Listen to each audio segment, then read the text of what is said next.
Transaksi perbankan elektronik atau electronic banking kian menggeliat di tengah maraknya penggunaan aneka gadget bagi nasabah e-banking sekaligus menjawab kebutuhan akan akses yang mudah dan cepat. Sementara itu untuk bank sendiri, layanan e-banking di samping menghasilkan pendapatan juga menekan ongkos operasional.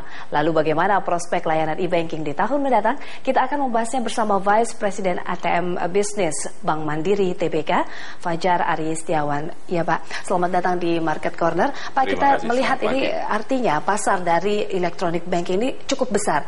Bagaimana penetrasinya dan ini seperti apa kesiapan dari perbankan sendiri? Ya, baik.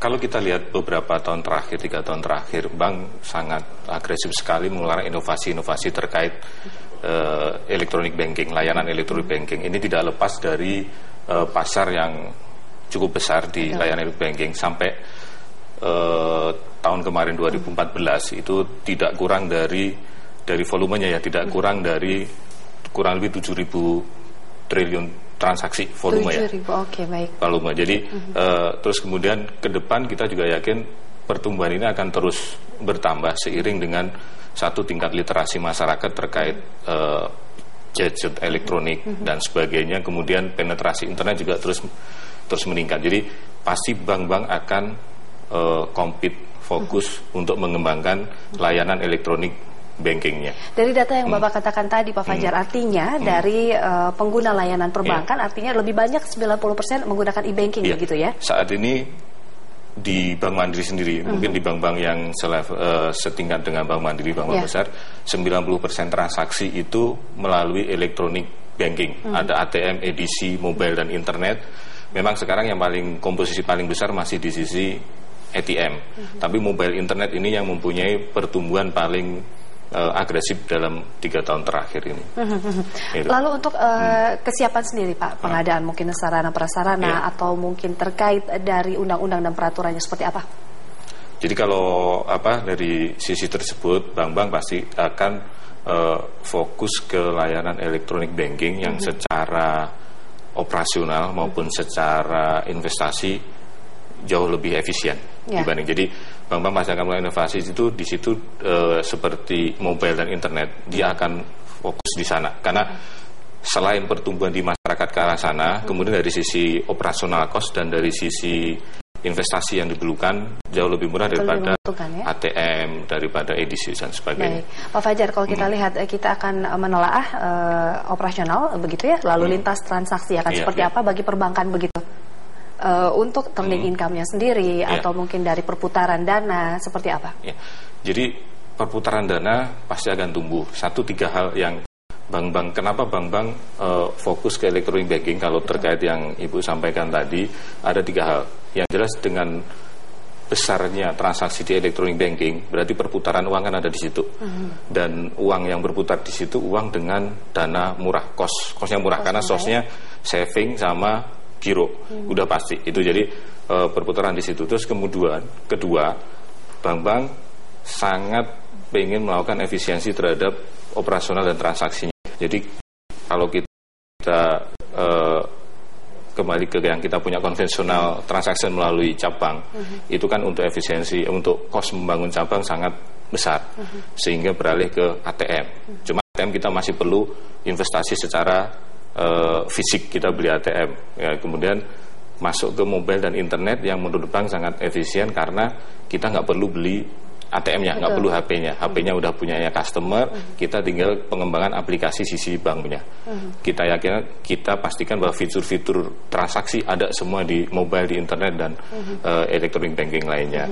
Kemudian 3 juga beberapa transaksi, banyak transaksi merupakan transaksi berbayar untuk payment. Jadi ini juga generate income untuk si bank itu sendiri. Ini yang bisa keuntungan yang bisa dimaksimalkan seperti payroll begitu ya, pembayaran. Payroll, pembayaran listrik, utilities, pembelian pulsa dan sebagainya. Dari electronic transfer fund juga bisa dimaksimalkan. Bisa electronic transfer fund antar bank dan sebagainya. Baik, Pak Fajar, kalau kita lihat sendiri ini kan bisa memicu competitive base-nya dari masing-masing perbankan itu juga di-trigger begitu ya Pak ya. Bagaimana ini kesiapan dari competitive base, terutamanya Bank Mandiri juga?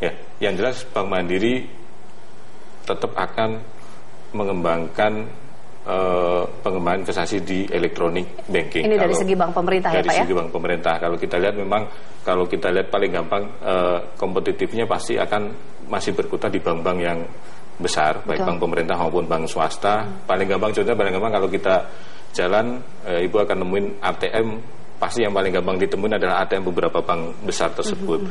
Namun demikian, bank-bank itu juga tidak hanya melihat yang seperti ATM yang terlihat itu, karena investasinya memang masih cukup mahal. Jadi akan pengembangan inovasi terus di mobile dan internet ataupun electronic banking yang lebih efisien. Mobile, internet, karena ini kan seiring dengan habit nasabah yang terus ke arah sana.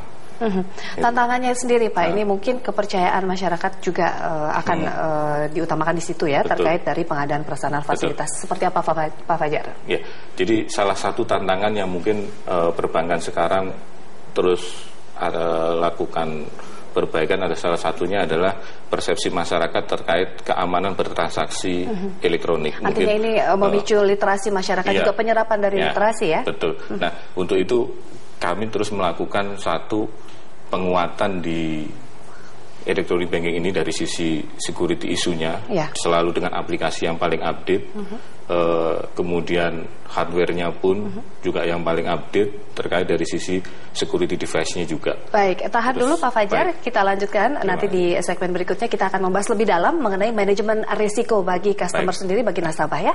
Kami akan kembali.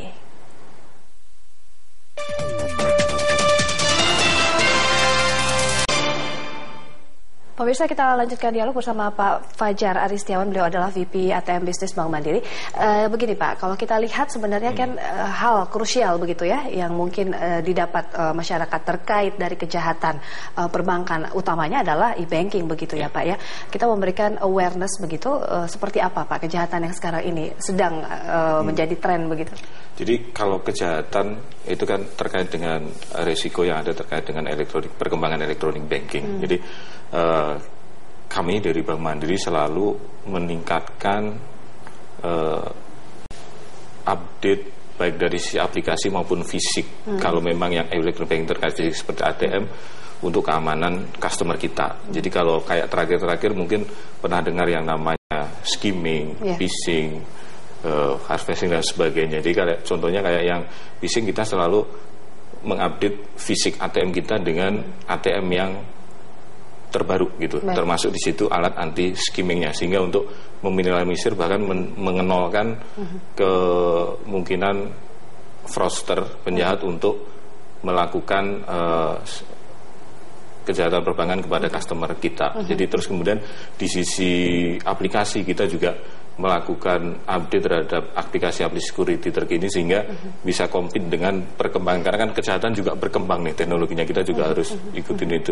Selain itu dari sisi fisik juga kita dari sisi internal kita untuk nasabah-nasabah yang terindikasi terkena itu, kita lakukan langkah-langkah untuk terkait tadi ya Pak, manajemen resikonya begitu ya. Di satu sisi nasabah, kita edukasi nasabah terus untuk bertransaksi yang aman, baik melalui media massa maupun sosial media yang kita juga join di sana. Pak Fajar, ini terkait kerjasama dengan operator, apakah juga saling mungkin mendukung prasarana dan prasarana dari perbankan sendiri, bagaimana sinerginya? Dengan operator pasti, karena kan memang lalu lintas elektronik banking kan pasti kita memanfaatkan infrastruktur yang ada di operator. Itu kita terus lakukan komunikasi, sehingga kalau misalnya kejahatan terkait dengan mobile banking otomatis kan lalu lintasnya dengan operator, terus kemudian